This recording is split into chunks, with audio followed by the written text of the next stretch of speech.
All right, guys, Dr. Pete here. Wanted to talk to you about stem cell rejuvenation and longevity in an organism called a planarian. They're basically flatworms that have some really interesting properties when it comes to longevity that can be easily studied.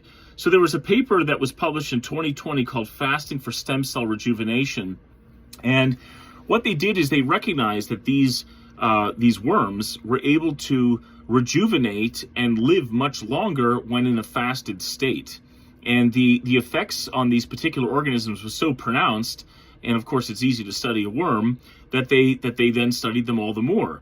And what they recognized was that when these organisms fast for prolonged periods of time, on a molecular level, the telomeres of the DNA within every cell of this organism elongates.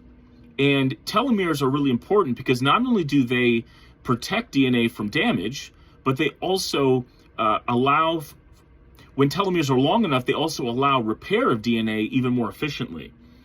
And if you can imagine, the younger an organism is, the longer its telomeres are and the more intact its DNA is.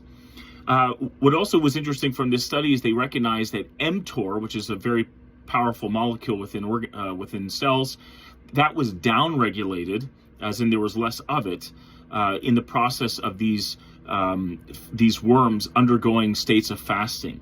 So not only did they increase telomere length, not only did the mTOR levels go down, but also these stem cells then became more robust and more, as they call it, pluripotent. So these stem cells within the organisms, within the cells of these organisms, could then differentiate into any cell necessary for this organism to thrive. So imagine that mechanism playing out in human beings with fasting.